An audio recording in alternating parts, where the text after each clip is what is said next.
Welcome back to Bona's Gym. Let's go back to the late 80s.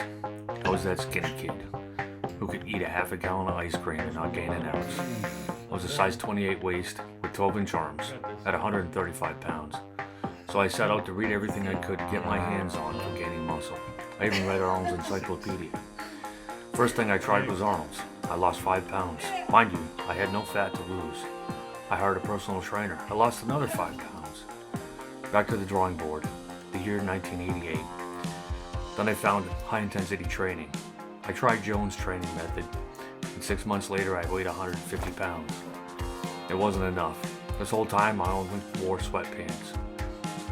Then I tried another way, a combination of a few things with high-intensity training. 20 weeks later, I weighed 185 and couldn't get my old jeans past my knees. Then I stopped. Now, 32 years later, here we are again. Now let's talk about my training program and how it works to optimize muscle gains. Week 1.2 is a pretty basic routine. It's designed to have several exercises covering all of the muscle groups. The focus is to have a baseline so you can compare your strength at the end of the 10 weeks. Week 10.2 is identical to week 1.2. Make no mistake, this 10-week workout will add mass in the weak areas of the first 10 weeks. There are a lot of people out there who think this doesn't work. If you're a natural lifter, this workout will work. Start with the first 10 weeks, combine it with proper diet and recovery. During this 10 weeks for me, I have set a course to cut some of my belly fat. So far, I lost 10 pounds of fat and my strength is increasing. I watched one of my videos a couple weeks ago and couldn't believe how fat my midsection got. Looks like I took my bulk a bit too far. And just over a year ago, we recorded a video of our property. After watching it, I finally saw how small I got. That was the tipping point. Through the years, I somehow always saw myself as that jacked 185 pounds. Well, until then. I got a BMI scale, stepped on it, and when that number came up, from when I was 19, 135 pounds lean body mass, I was in shock. I measured my arms 13.5 inches, chest 44 inches, stomach 36.5 inches. My pants waist has always been 32 inches since I was 185 pounds. That's when shit had to change. No more junk food. And back to the high intensity training. I immediately wrote down the exercises I could remember for the 10 weeks. I watched the scale go up pretty fast for a few months. And I was getting back to my old self. My stomach remained the same, and I didn't care. Then we had to try high volume and split for a few months. I lost 10 pounds and a lot of muscle. Back to my high intensity training routines. I currently weigh 200 pounds in the morning. My stomach is getting smaller and I'm on a light cut. How this system works is it stresses the nervous system and shocks the body on a weekly basis. Keep doing the same routine week after week and the body will not kick in the adaptation mechanism. Change the routine weekly and you force adaptation by confusing it. Give the focus muscle group recovery for the following week and full recovery of that muscle will occur. Granted, you will still work it, but not with the same intensity. You may find you have a stubborn muscle. That is where the warm-up exercise comes into play. The warm-up exercise is for that stubborn muscle. Mine is chest. I have very long arms and the insertion is close to my shoulder. I'm 5'8" and I reach 6'3". We're not all built like Arnold. Most people can't handle the stress of high-intensity training. Even Arnold couldn't hack it. He only spent a week with Arthur Jones and quit. I recommend one set. When you deplete your reserve is when you will grow. Too much and you limit recovery. On this, I agree with Mike Menzer. Each week, aside from 1 and 10, have a different muscle group focus. First 10 weeks, build the foundation, legs and back. You need a solid foundation to build from, and 15 to 20 pounds of muscle in the foundation is substantial. The next 10 weeks, labeled 10.2, will focus on all muscles that you didn't make much gains in, if any, while maintaining foundational muscles. If you continue your bulk through the second phase, you will continue to gain 1.5 to 2 pounds per week. Monitor your fat with skin calipers and adjust your diet. My arms are very long, same as a person 6'3", so I have to work on them my days off on occasion if they aren't sore. The second phase is as tiring as the first phase because it works more of the smaller muscles.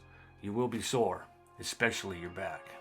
Currently, I'm on a cut. A few weeks ago in one of the videos we made, November 27, 2023, I was holding a ton of water. I weighed in at 210 pounds. I was very fat in my midsection. That freaked me out. Now I weigh in at 190 pounds, high protein and fat with lower carbs. Sounds like a keto diet, but it's not. I took my bulk a little too far. I'll get down to 185 and go back to the bulk. My midsection is my primary fat storage. I use my arms as a gauge to measure if I'm losing muscle. As for the mechanics of my high intensity workout, it seems once you reach a certain level as a natural lifter, the recovery is more demanding. Monday is great, breaking records. Wednesday, some records broken and some flatline. By Friday, many records are less than Monday, but don't let that discourage you. I look at the week as one workout with 4 rest days, or 3 sets with 4 rest days. The amount of volume will be a deciding factor in muscular development. If you try to do 2 sets per workout, you will deplete your muscle's ability to recover to a point that you will only lose muscle. Currently, I'm at a point where I will be backing off on Wednesday to 2 or 3 reps short of failure. My muscles stay sore all week, sometimes into Monday morning. By Friday, I'm so depleted that I fall short of my minimum reps. Every workout, you should add 1 rep minimum to the same weight. All of this is an indicator of overtraining. Rep range is something you will have to play around with. I started at 8 to 12 reps. I noticed it wasn't allowing me to advance in strength.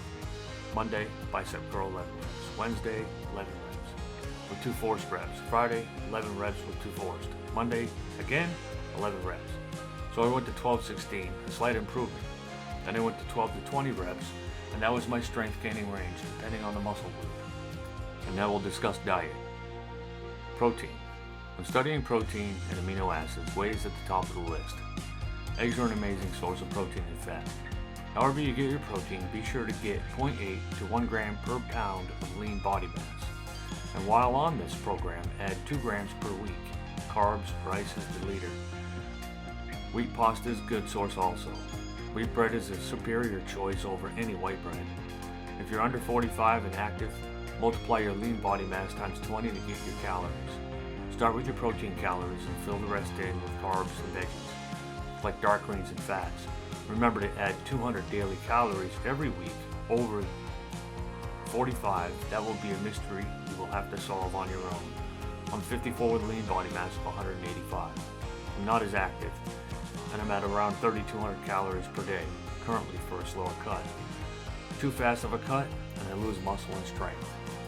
It is wise to get a BMI scale. After you do your business in the morning, and as soon as you wake up, weigh yourself. At least 2 times per week in the morning. Use a skin fold caliper on the spot on your body where fat is stored first. Mine is my stomach around my belly button. Also use a tape measure in this spot. This will help regulate your diet. Adding body fat means cutting carbs but never protein. Start your calories with protein and build from there. No fat diets. If you don't get enough fats and protein in your body, it becomes a cannibal very quickly, eating all of the muscle first. The fat won't be burned off until your body is satisfied with protein intake. It takes a specific amount of carbohydrate to turn the protein into fuel. I believe everyone is different. It will take time to figure out your personal balance. Protein is the key. On water retention, if you weigh or measure yourself anytime aside from the morning, you will get a false reading due to water retention. Water will be stored in your fat cells, making you appear fatter. First thing in the morning, after breathing out water all night, and after urinating in the morning, you are basically dehydrated. This will be your most accurate measurement in weight. Many people get discouraged by the weight in skinfold measurements because they are doing it at the wrong times. This will hopefully eliminate this false measurement to some degree. There are some exceptions. Perhaps you like salt a bit too much.